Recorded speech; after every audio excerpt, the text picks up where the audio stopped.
Новый жилой комплекс на территории Новой Москвы от группы компаний МИЦ. Ищите нас по запросу Кленовые аллеи или звоните 495 106 23 22.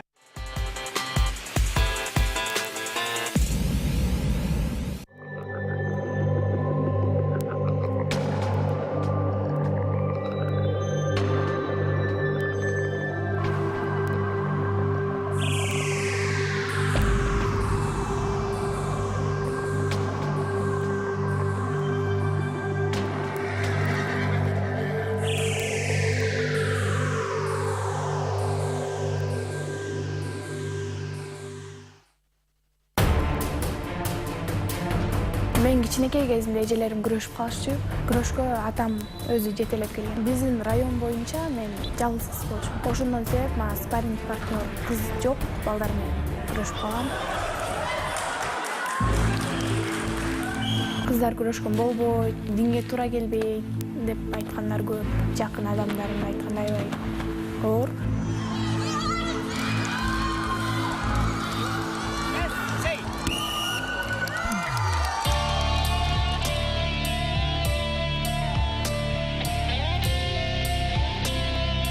Кыргызстан менин үчүн жүрөгүм. Мен ошо Кыргызстанды дүйнө жүзүнө тааныткым келет. Себеби Кыргызстан десең каяк деп тааныбаган адамдар аябай көп болот. Жана ошо Кыргызстан желегин Олимпиадада көтөрүп, элге таанытып, даңазалайлы, Кыргызстаныбызды көтөрөлү бирге.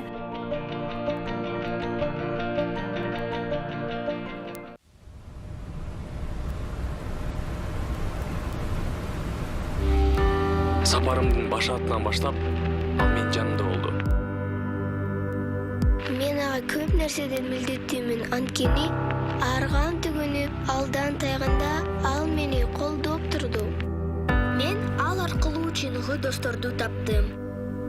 Мен аларга ишенем. Алар мага ишенет.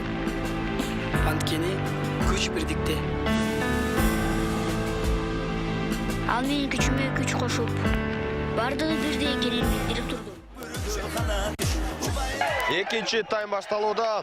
Талас жана Чүй командаларынын ортосундагы беттеш улуттук көчмөндөр оюндары жарым финалдык оюн. Финалга жолдому берчү беттеш экендигин белгилей кетебиз. Азыр улакты алар Замат Чүй командасын чабуулга чыгып барууда.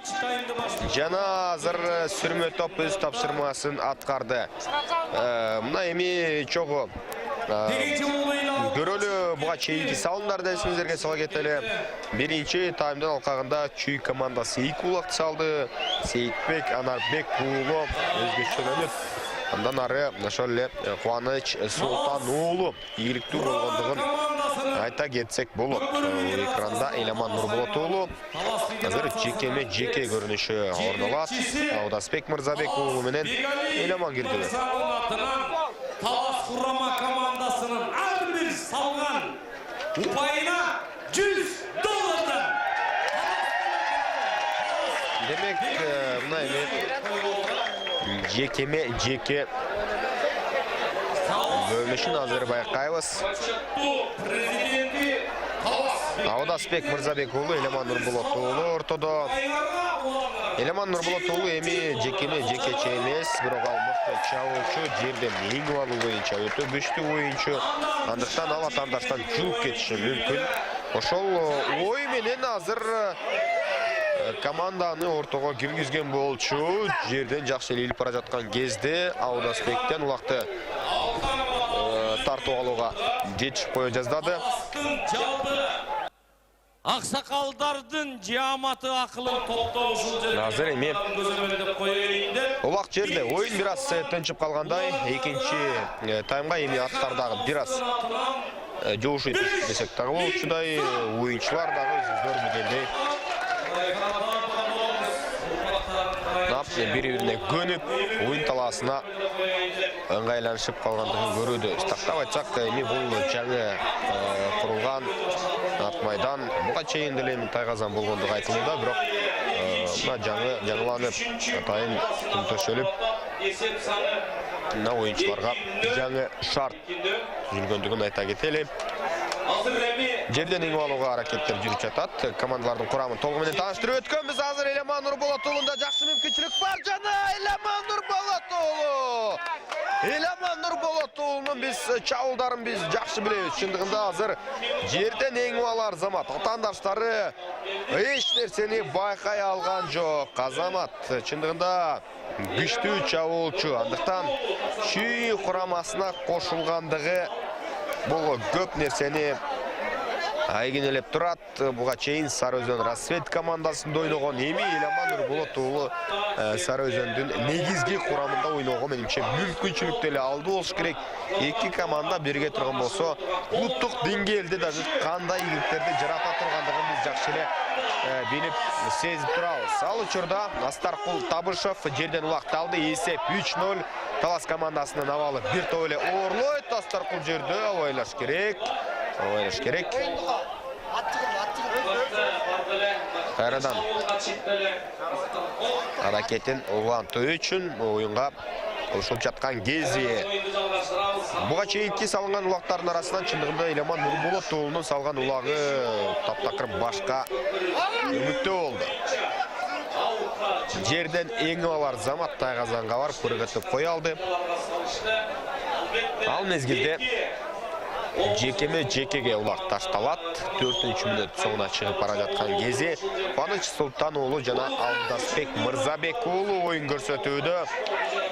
Алдасбек Мырзабекұлы жақшылы әрекетін көріп жатат. Геркулес Красқа жол бербей артын салып тұрғандығын көрудөбүз. Нашыл ойыншылардың аттардың айқалышын айта тұрған болса, Алдасбек күтіп еңіп алу бойынша мықты. Ал эми Қуантай Қуаныш Сұлтанұлы өзіңізге білгенде Крас анчалықты жолды түзіп бермесе дағы атандаштың туш тарауынан шығып отырып уақытты ең кетмей бар. Андықтан атандаштар үшін қорқынышты бір қаршылаш.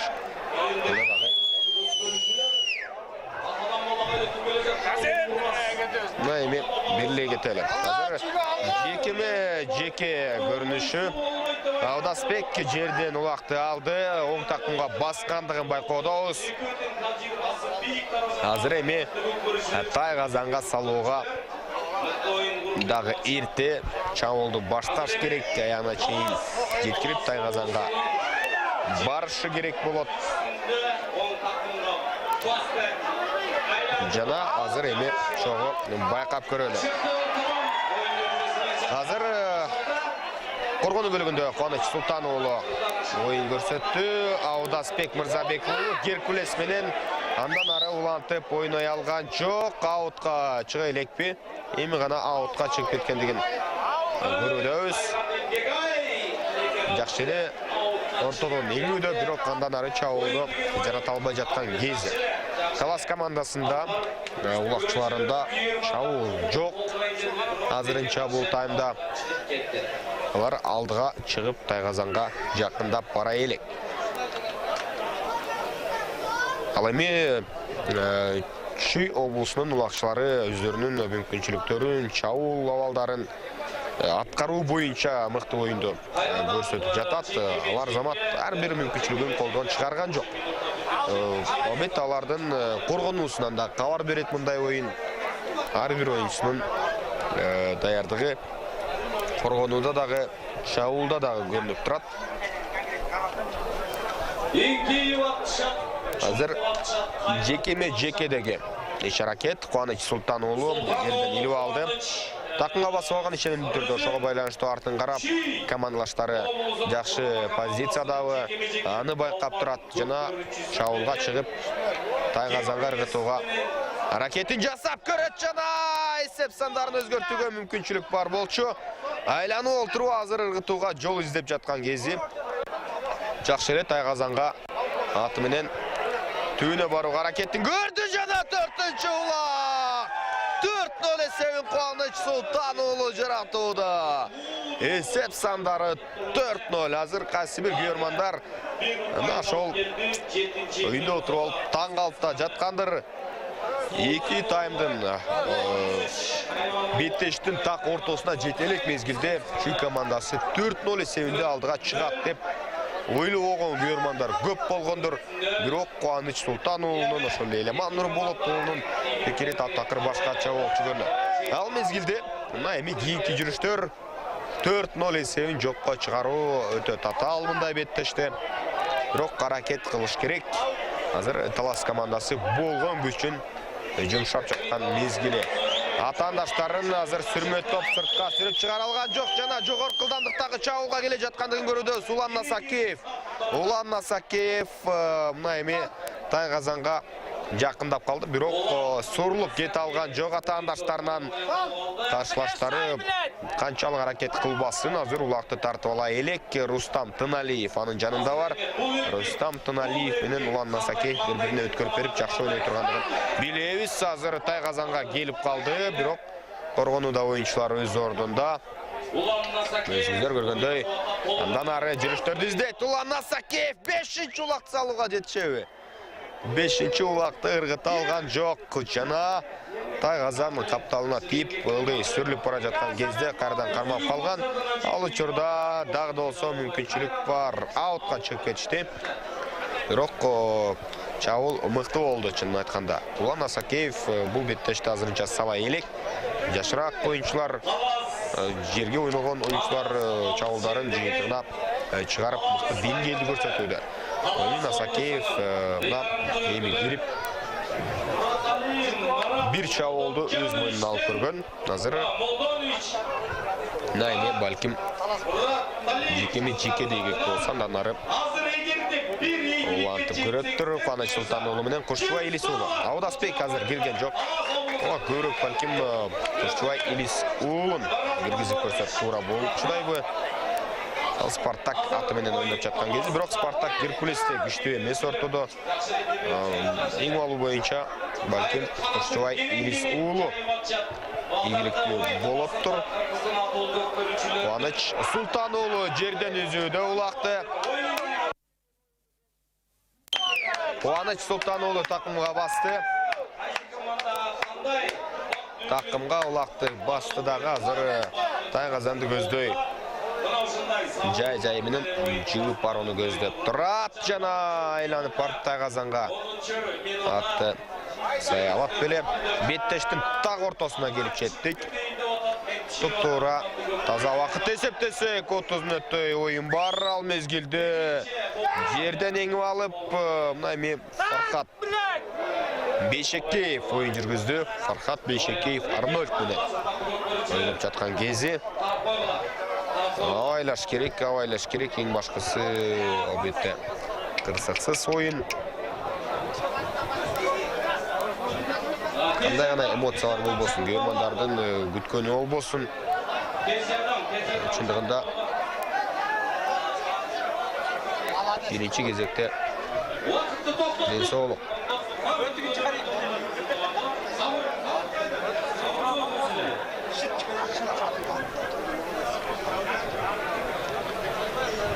Сарыөзөн Чүй командасынан Кубаныч Султан уулу жерге кулаган. Бирок азыр тала чекесине баратат, бардыгы жайында. Эламан Нурболот уулу менен азыр Аудасбек Мырзабек уулу ортодо оюн жүргүзүп жатат. Эсеп сандары 4-0. 4 улакты Чүй командасы өз эмгеги менен тапты.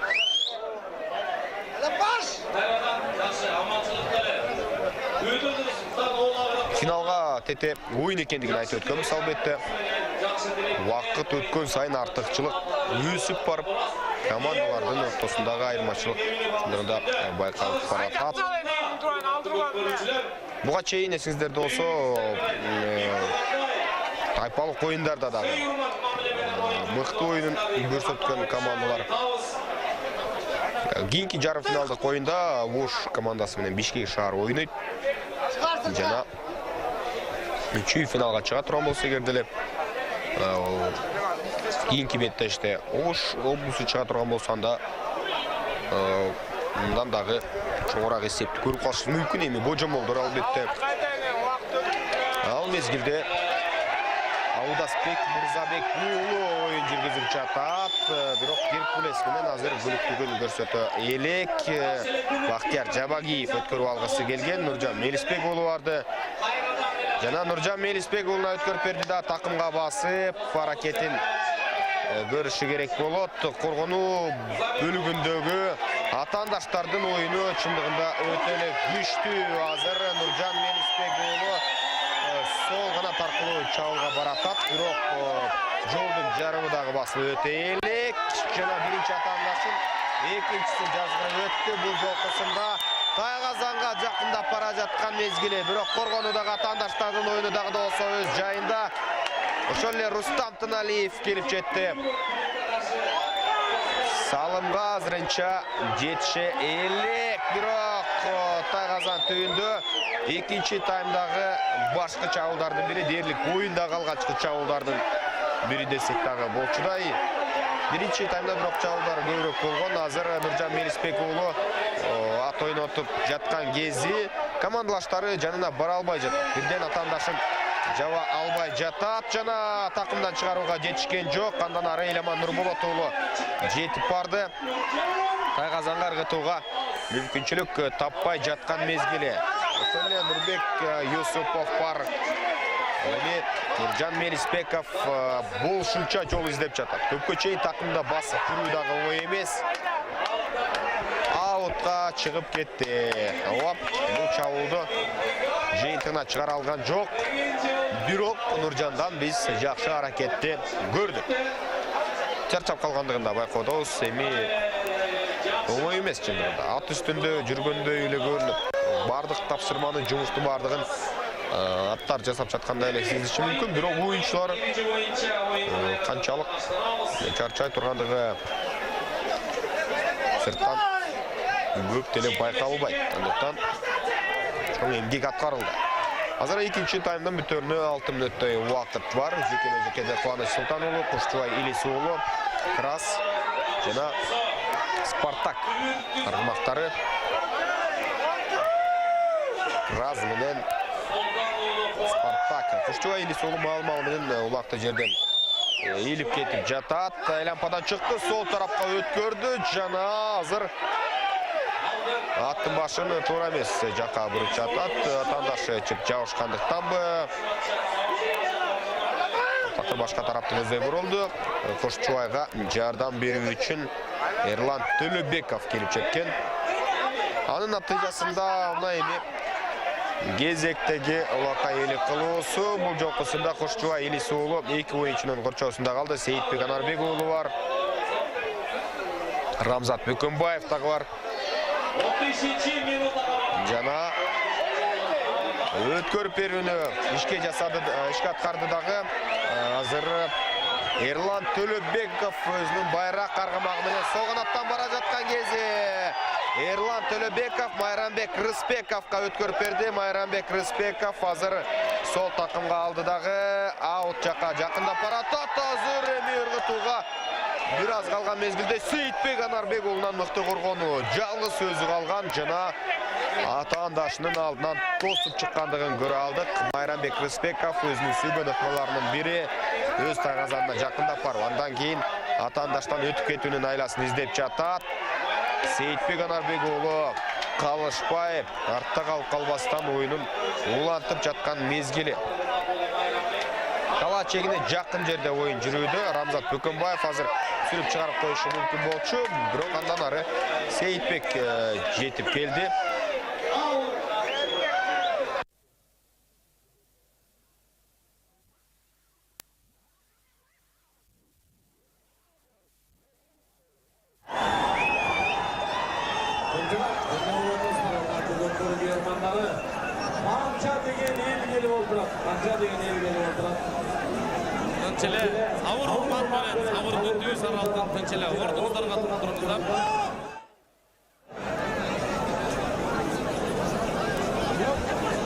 Келишпестиктин чыр-чатактын кереги жок. Эмоциянын негизинде түрдүү көрүнүштөр орун алып кетиши мүмкүн. Көрмандардан эми бири жерге жыгылып калган. Негизи эле ойын таласынан бір топ алыс тұрушы керек, аны тәртіп сақшылары көзөмөлгө алыш керек болчу. Жарақат алып қалышы мүмкін көрмандарда. Ал эми эки команданын ортосунда эч кандай пикирлешпестик жок. Буга чейин өзүңөр билгендей чүй талас ынтымагы аткалышындагы мелдештагы өткөн 2018-жылы былтыр эки рет биринчи жолкусунда таласта өтүп, экинчи жолкусунда чүйдө өткөн райондук деңгээлде. Жана ал оюндарда чыныгы ынтымак даңазалангандыгын жакшы көрө алганбыз. Азыркы учурда эми оюн алкагында мынча талашуулар болуп турат. Бирок оюн сыртында командалар бири-бирине мыкты бир мамиле кылып, сый мамиле менен жүргөндүгүн билебиз. Ал кезде оюн уланышы керек. Oyun olanışı gerek.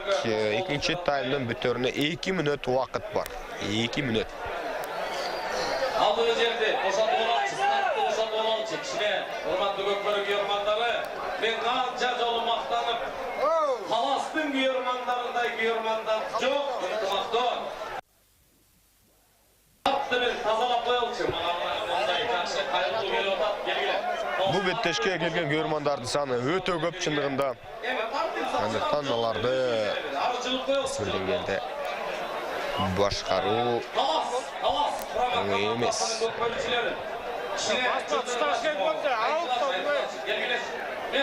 Футболдогудай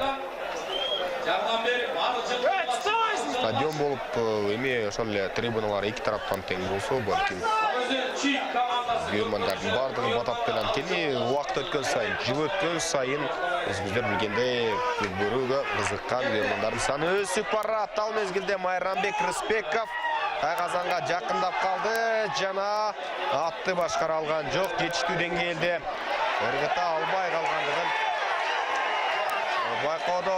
Ал учурда Майрамбек Рыспековдо дагы бир жакшы мүмкүнчүлүк бар жана алгачкы салымды Майрамбек Рыспеков салууда. Эсеп сандары 4-1. 4-1. Азыр эми 3-чү таймга тапшырма өтө эле оор, ага карабастан. 3 улак айырмачылыгы калды. Бирден оюнчуну командалаштар жапкан жана аралап барып Майрамбек Рыспеков жакшы ыргатты. Азыр эми андан ары жүрүштөрүнө байкайбыз.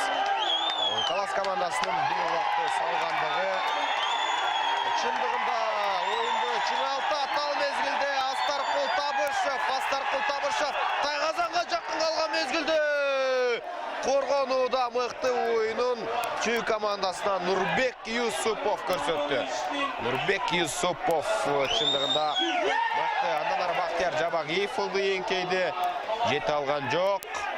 Ошол эле мезгилде Султан Русланов бар, атандаштарынан Аскат Аскаров бар экендигин көрүүбүз. Чүйдө сапаттуу, күчтүү чабуучулардын саны көп чындыгында.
Oldu. Asqarov салымға айландырышы керек болчу менимче. Тайгазанга жакындап калган мезгилде атаандаштардын коргоонусуна туш болууда. Эки оюнчу жакындап барып тоскоолду кылып жаткан кези. Жана Тайгазандан азыр алыстап баратат.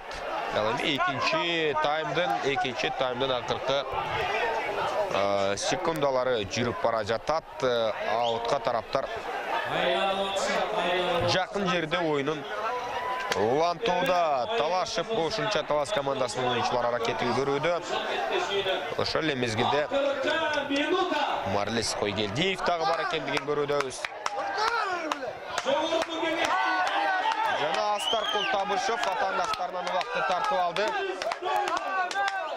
Бирок аутка чыгып бараткан кези сүрмө топ мыкты тапшырмасын аткарды. Жөкер Озбаевтан.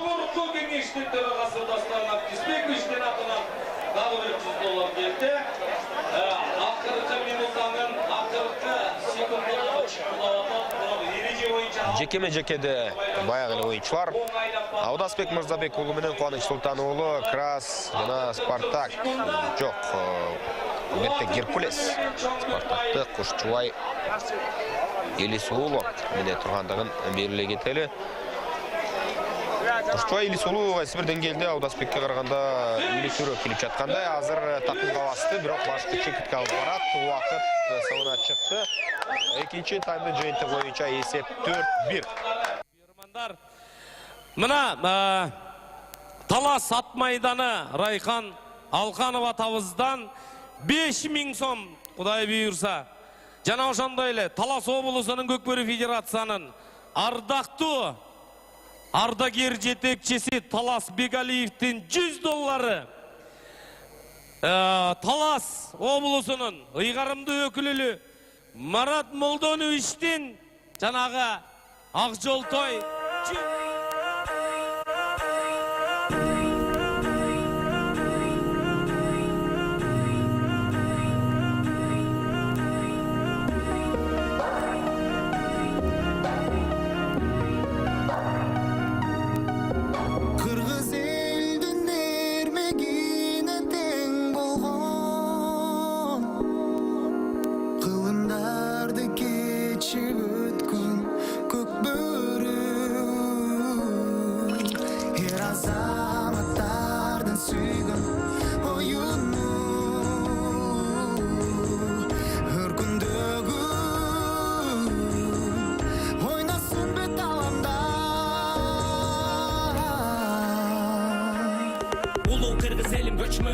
Oyunu bir azamat Gökbörü Jarık yıldız bolup canı göktөгü Tarık barağından elim öçbөгün Ulu kırgız elim göçmönü Oyunu bir azamat Gökbörü Jarık yıldız bolup canı göktөгü Tarık barağından elim öçbөгün Şamalga jetkiribey çaptı Kırgızdın er azamatты Kuyun salıp mingen attı Gütböy tayga sandı taptı Çaptır çaptır jigit çaptır Kuğan atan taşlı kaltır Biyik kılıp kırgız kalkın Bek saktağın ata sal Kırgız elden ermegine teң болгон Кылымдарды кечип өткөн Көкбөрү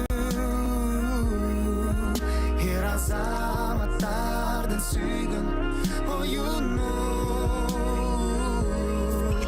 Өркүндөгү Улуу кыргыз элим көчмөнү Ойноп бер азамат Көкбөрү Жарык жылдыз болуп жаны көктөгү Тарых барагынан элим өчпөгүн Улуу кыргыз элим көчмөнү Ойноп бер азамат Көкбөрү Жарык жылдыз болуп жаны көктөгү Тарых барагынан элим өчпөгүн Улуу кыргыз элим көчмөнү Ойноп бер азамат Көкбөрү Жарык жылдыз болуп жаны көктөгү Тарых барагынан элим өчпөгүн Улуу кыргыз элим көчмөнү Ойноп бер азамат Көкбөрү Жарык жылдыз болуп жаны көктөгү Тарых барагынан элим өчпөгүн Кадам баскын Көкбөрүгө Салым кошкун көтөрүүгө Тоскун каршы чыккан затты укугуң жок өткөрүүгө Жүрөккө жаккан оюн Көкбөрү Ойноп калтырбай көптөрү Биздин курам дүйнө чемпиондору Көңүл салбай сен өтпөгүн Көкбөрү Биздин оюн Биздин оюн Көкбөрү Улуу батыр кыргыз элим көчмөнү Ойноп келеттер азамат Көкбөрү Жарык жылдыз болуп жанып көктөгү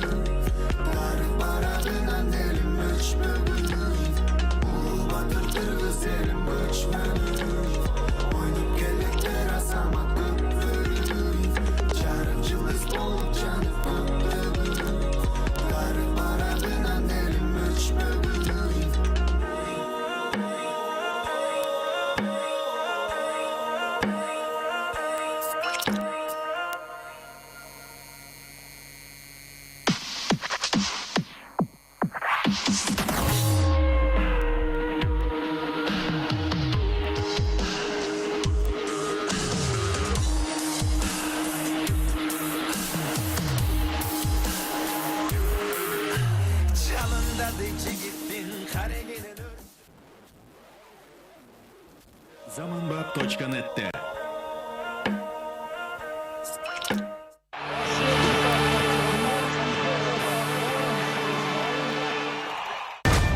Алар бизге түркүн эмоцияларды тартуулады. Үлбүрөгөн үмүттү жандандырды. Болуп көрбөгөн мыкты оюндары менен жүрөгүбүздү багындырды. Дүйнөлүк чоң спорттуу окуянын башкы каармандары болуп, бийиктикке кол сунду. Биз ал жеңиштерди эч качан унутпайбыз. Кезек жаңы ийгиликтерде. Акшумкарлар келечекке канат кагат. 2022-да өтө турган дүйнө чемпионатына карата тандап алуу оюндары старт алды. Демек Кыргызстан курамасы сенин колдооңо муктаж. Биз менен бирге бол. Алга Акшумкарлар.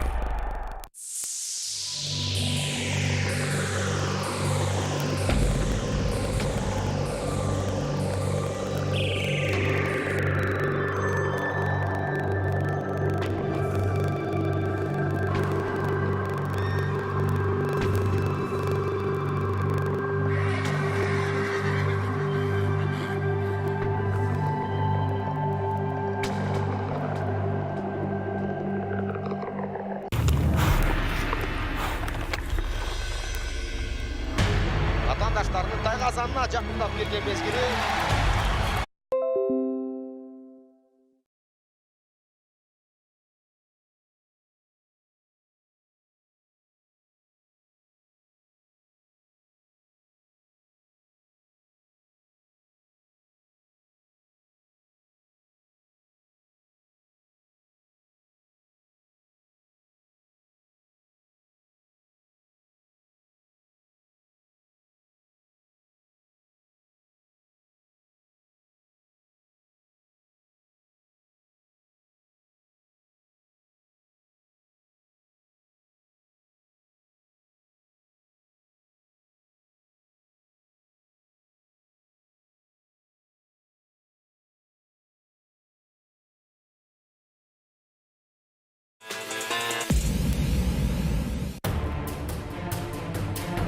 Мен кичинекей кезинде эжелерим күрөшүп калышчу. Күрөшкө атам өзү жетелеп келген. Биздин район боюнча мен жалгыз болчумун. Ошондон себеп мага спарринг партнер кыз жок, балдар менен күрөшүп калгам. Кыздар күрөшкөн болбойт, динге туура келбейт деп айткандар көп. Жакын адамдарым айткандай аябай оор.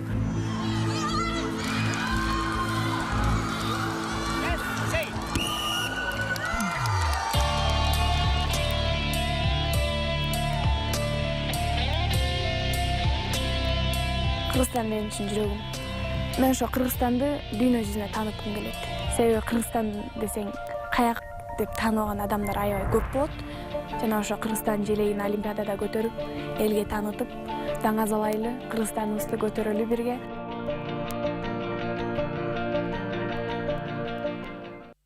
Последние новости спорта, трансляции мирового масштаба, национальные игры. Теперь спортивный драйв в твоем мобильном. Скачай, смотри, болей. Мобильное приложение КТРК Спорт.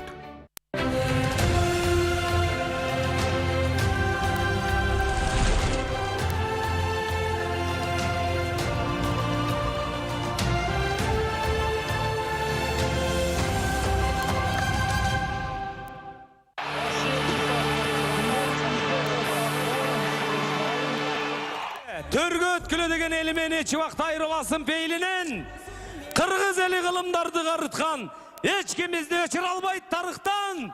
Нарктуу барктуу талас шаңшып турган кезде таластын кучагына келген кадырлуу меймандар, катышуучулар, улуттук көчмөн 2019 сапар байсалдуулугун тилеп бир уудуу болуп кол чаап коюңуздар.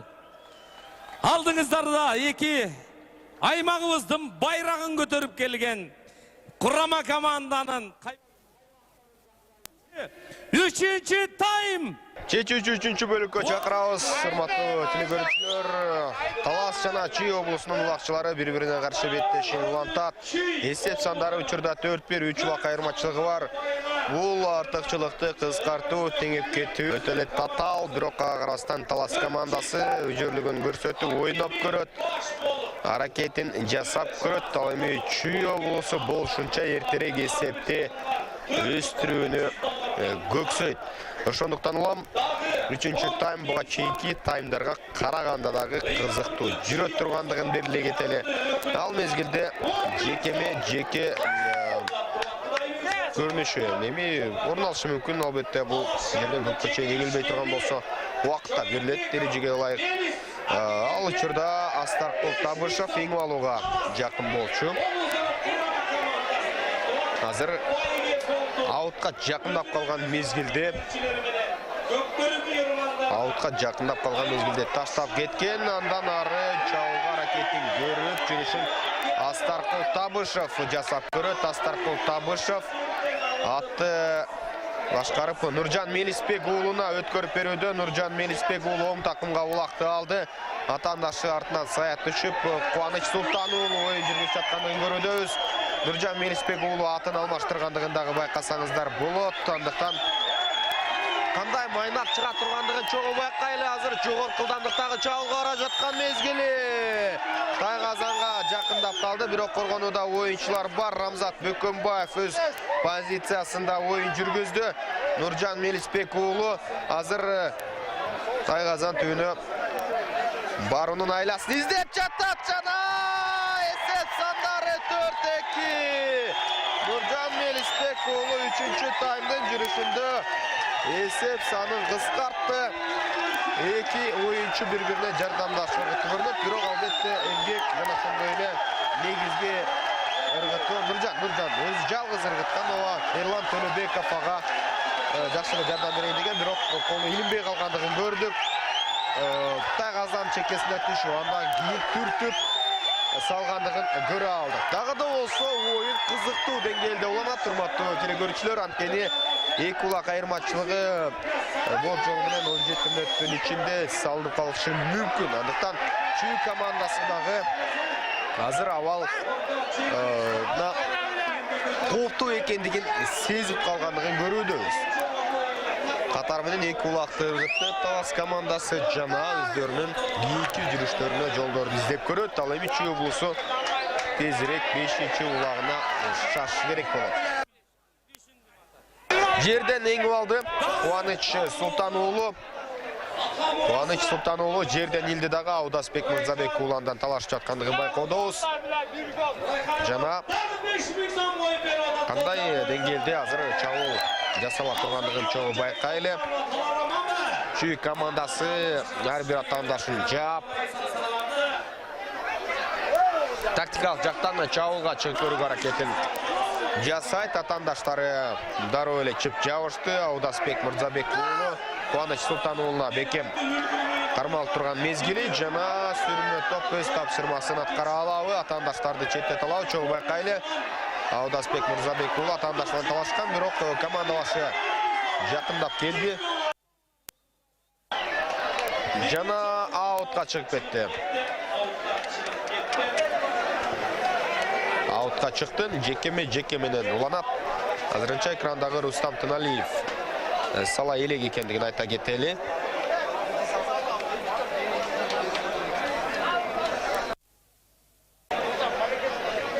Жекеде командалардын оюнун чогуу байкайлы.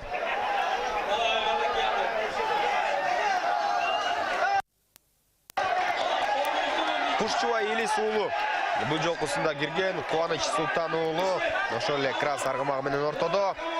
Маңдай тески кагылышууга барган жок. Артын салып азыр Кушчубай Илис уулу оюн жүргүзүп жаткандыгын байкоодобуз.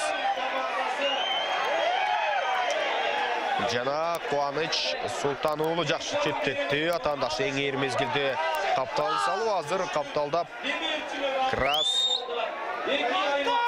жакшы абалды түзүп берейин деп калды. Кубаныч Султан уулуна Кушчубай Илис уулунун аргымагы Спартак өз учурунда жакшы абалды түзүп берди дагы. Азыр аттын башын буруп такымга баса алды. Андан ары эми айлампадан чыгышы керек болот. Атаандаштары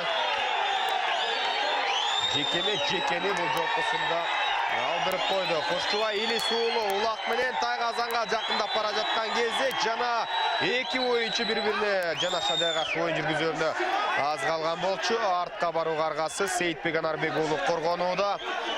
Жана Кушчубайга азыр жардам керек командалаштары тарабынан. Атандаштары жогорку деңгээлде коргонуп эле жатат. Нурбек Юсупов каршылаштын алдын туруп чыкты. Рустам Тыналиев дагы ойногондугун көрдүк. Жана Рустам Тыналиев сүйрөп барып азыр аутка чыкты. Авайлаш керек. Oyuncular эмес, көрөрмандар дагы жаракат алып калышы мүмкүн азыр.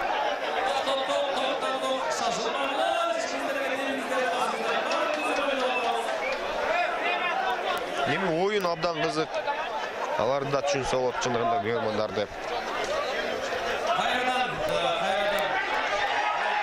Жекедеги шаракет жана Жолдошбек Орозбаев, Жоки Орозбаев киргендигин көрүүдөбүз. Геркулес менен биринчи жолу кирүүдө. Команда капитаны Кушчубай дагы, Аудасбек дагы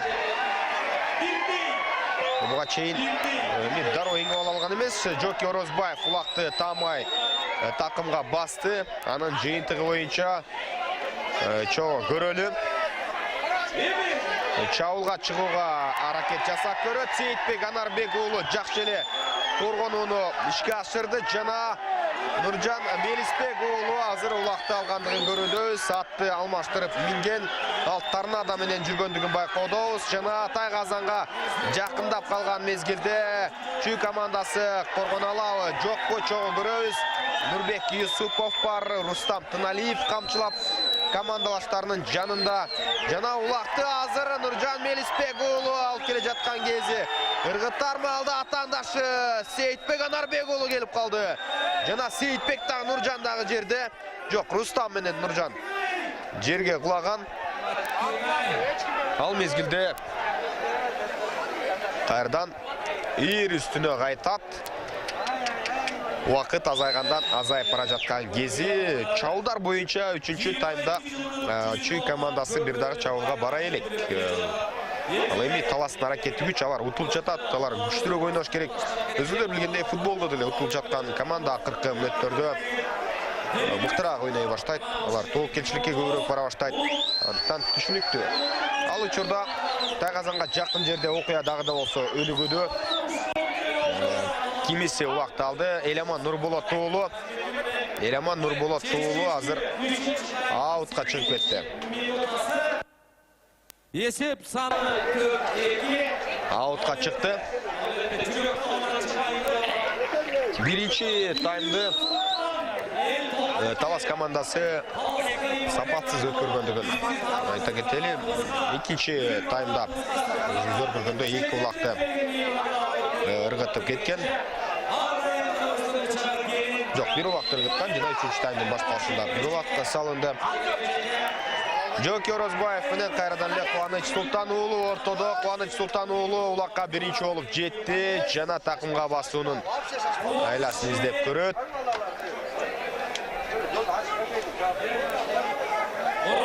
Сол тараптан жерден үздү такымга басты. Жоки Орозбаев азыр туш тарабынан чыккандыгына карабастан ала албайт. Жана Кубаныч Султан уулу азыр эки жагын байкап алдыга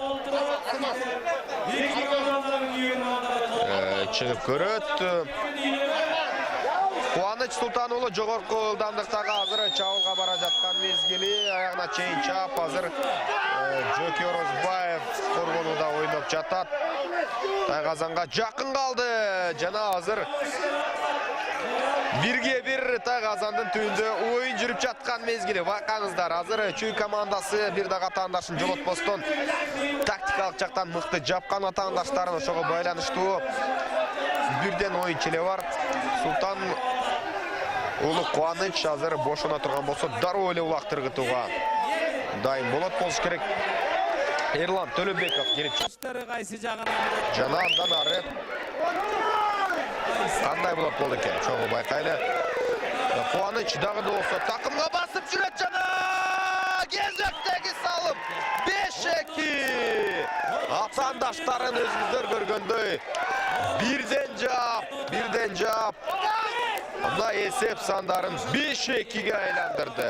Бүгінгі ойында Қуаныч Султанұлы фантастикалуу жүрүштөрүн жасап жатқан мезгілі. Шындығында жекеден ойнап, аяқта бір топ уақытты өткөрүп, еңіп алып, андан ары чабуулга чыгып салымдарды салуу бул чыныгы мыкты улакчынын колунан келет. Андыктан Кубаныч Султануулун биз белгилеп өтүшүбүз керек.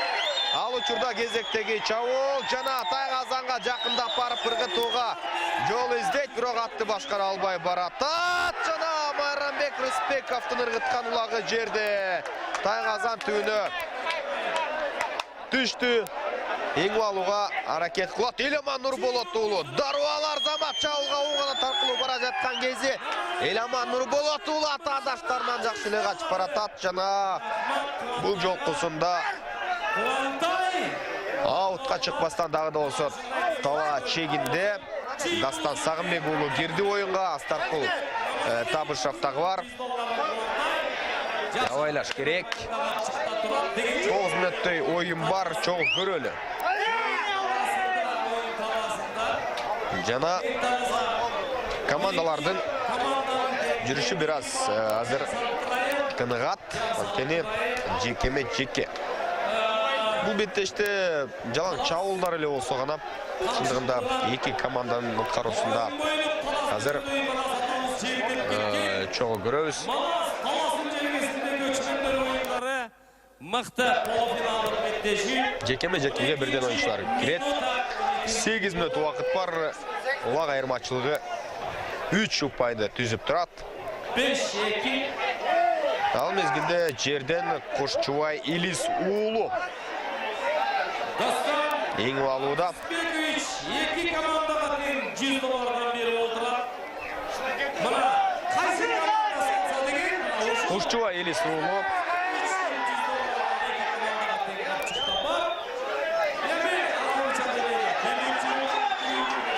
Айлампадан азыр сорулуп чыгуунун туура жолун издеди. Жана жакындап Нуржан Мелисбек уулу атаандашын жаба алган эмес. Өзүңүздөр көргөндөй азыр эми Тайгазанга жакындап барды. Бирок Кошчубай Илис уулу жекеме-жекенин оюнчусу, ал чабуулчу эмес. Андыктан аны көрмандар түшүнсө болот менимче. Жакшы эле Нуржан Мелисбек уулу камчылап отуруп жетип барган, бирок Кошчубай кайрадан Тайгазандан алыстап кетти. Азыр Нуржанга өткөрүп берди. Нуржанды эки оюнчу Нурбек Юсупов менен Фархат Бешекеев, Рустам Тыналиевдер жапкан. Ийгиликтүү түрдө алар өз тапшырмасын аткарды жана аутка чыгып кетти. Ардактуу жетекчиси Талас Бекалиевдин ар салган упайларынын $100. Райхан Алхановдун Так ортого ташталышы керек. Андан соң ышкырык жаңырат. Кошчубай Илис уулу, Кубаныч Султан уулу сыяктуу оюнчулар. ТРК Спорт телеканалы өзүңүздөр билгендей YouTube канал аркылуу дагы түз эфирге чыгып келүүдө. Жана көрмандарды чакыра тургандыгыбыз албетте бардыгы кыргыз оюнчулары бөлүнүп жарылуунун жана туура эмес сөздөрдү бири-бирине жазуудан алыс болуңуздар дейли. Анткени бул оюнчуларды бардыгы, бул баатырлардын бардыгы Кыргызстан улуттук курама командасында ойноп Кыргыздын желегин желбиретип жүргөн оюнчулар көпчүлүгү. Ал учурда аутка чыгып кетишти. 5 мүнөттөй убакыт бар. 3 убакты эми салып кетүү дээрлик мүмкүн эмес. Бирок аракетти жасайт ар бир салымга дагы. Өзүлөр кандай байгелер коюлууда. Андыктан андай байгелер кайсы бир деңгээлде оюнчуларды алдыга сүрөйт, стимул болот. Бир ойуну ар тараптан кызыктарды берип келет бизге. Жекеме-жеке Геркулес Крас ыргымактары жана Жерден азыр Аудасбек Мырзабек уулу улақты басты тақымға. Қуаныч Сұлтанұлы бұл жолқысында жан талаш ойнап жатат, оқып жатқан командада елеп. Қуаныч Сұлтанұлы меніңше беттеш жентіна келіп жетсе ең күшті улақчы аталышы мүмкін. Бұл беттеште елемес, финалдық бөлікті де өзін көрсете тұрған болса, меніңше ал селекті алышы ықтымы. Ал мезгілде талаштағы да солануда уақыт бар. Егер уақытты тура сарыптай тұрған болса, анда жауларын еңекті атқарса, анда Талас командасы бір уақыт жетіші мүмкін. Ерлан Төлебеков жауылға баратақ алдында екі атандашы бар. Фархат Бейшекеев тосып шықты. Жана командалаштары тарауынан жардамға мұқтаж болып тұрған мезгілі. Ал учурда аут тарапты көздей Ерлан Төлебеков шығып кеткендігін көрдік. Қайрадан 1-1 шығуы. Чүй облысының Тайғазанына жақын жерде орын алады. Үшінші таймда есеп 1-1. Bir uақытты Нұржан Мелісбекұлы, екіншісін Қуаныч Сұлтанұлы ырғытып қойғандығын белгілей кетелім. 3 уақыт айырмашылық менен дағы да болса қармалып тұрады. Бұл беттеш қантеп ақырқы мүнеттерге жақындап қалғандығын білмей қалдық. Қызықты ойын. Дайын тез өтіп шындығында. Құршчубай Елесіұлы, Қуаныч Сұлтанұлы, Спартак Крас сарғымақтары, жана Құршчубай ұлды еңкейді. Бирок өзіңіздер көргендей Еңуала елек кемі ғана алды көтерді, жана сол тарапқа өткөрөр мезгілде Қуаныч жақшылар әрекетін көрген. Бирок Құршчубай Елесіұлы тақымға басып алды. Дағы. Азыр Тайрадан Тайғазанды көзді бет алып баратат. Атандаштар алдынан торап шыққандығын көрдік. Қуаныч Сұлтанұлының қорғанысы дағы, сауындарға жетшісі дағы күшті шын айтқанда. Азыр Қуаныч Сұлтанұлы қайрадан ұлақ менен жана Краз менен чауылға чып келе жатқан кезі атандаштарының бардығы артта. Бирок бұл жолқысында чауыл тез түрді Тайғазанға жақындап барған жоқ. Улақты Сейітбек Анарбекұлы алды. Сейітбек Анарбекұлы ақырқы салымдардың бірін ырғытып қойуыны көздеп тұрат. Деме атандаштарда болғаны қорғану үшін уақыт қалғандығын белгілей кетелі. 6-шы улақты ырғытпағанға харакетін толығыменен көрөт. Ырғыттырбағанға азыр еме Сейітбек Анарбекұлының жүріштеріне көз чаптырауыз. Сейітбек Анарбекұлы Таластың көрмандары үшін чоу үшін уақытша емес. Улан Насакеев көтеріп берілді. Улан Насакеев 1 минуттай уақыт бар. Жана Тайғазанға аз қалған мезгілде ырғыт алауы. Артынан келі Дастан Сағынбеков атандасын мину алғандығын көрдік. Дастан Сағынбеков. Үстіне ат мингізіп қойсам да көтеріп кетші олар. Улақшылардың шындығында 45-тен башын көтеріп қойып, ұшыншалық. Біз қаншалық деңгейді жан талашып, жанын аялай ойнай тұрғандығын жақсы білеміз. Сауымды салдырбашы үшін. Тілеке қаршы Тайғазанды төне чумалды. Ақырқы секундалар. 30 секундасы. Ақырқы секундалар. Кейінгі команда. Ордылы Бишкек құрама командасы менен Ош. Жекеменен жиынтықталат бұл беттеш. Сейітбек Анарбекұлы керде. Аудасбек Мырзабекұлы. 5, 4, 5-4-3-2-1 бул беттеш жыйынтыгына келип жетти. Урматтуу телекөрүүчүлөр, эсеп сандары 5-2. Экранда Сейитбек Анарбекулов, Фаркат 5-2. Биз Чүй облусунун убакчыларын улуттук көчмөндөр оюндарында финалга чыгышы менен куттуктайбыз. Бул оюндардын тарыхындагы биринчи финалчы атыкты бул команда жана ийгиликтүү түрдө 3 убак айырмачылыгы менен жеңишке жетишүүдө. Күйөрмандар дагы менимче кубанычында чек жок болуш керек. Күчтүү курамалардын бирин жеңдеп 3 убак айырмачылыгында жана же болбосо Ош, же болбосо Бишкек курамасына каршы ойнойт. Биз күйөрмандардын бардыгын команданы куттуктайбыз. Ошол эле мезгилде Талас командасында 3-чү орун үчүн күрөшүүгө мүмкүнчүлүк болот. Дагы да болсо бардыгы алдыда. Мындай Чүй командасынын чыгышы эми клубтук деңгээлде дагы менимче чоң бир спорттук чыңалууну жаратышы керек. Эки Сары Өзөндүн күчтүү убакчылары биригип, мына 3-чү мыкты клубту түзө турган болсо 100% түрдө, анда дагы да болсо клубтук деңгээлде биз чоң атаандаштыкты көрөбүз. Андыктан бул дагы чоң белек. Бардыгыңыздарды кийинки беттешке чакырабыз. Мындан кийин саналуу мүнөттөрдөн соң орун алат. Күчтүүсү жеңди, эсеп 5-2. Кызматкери Алмаз Артисбековичке чоң ыраазычылык билдиребиз. Райкан атабыз өзү бата берип койсун. Келиңиz, Омин, Райкан атабыз бата берсин. Омин. Аман болгула.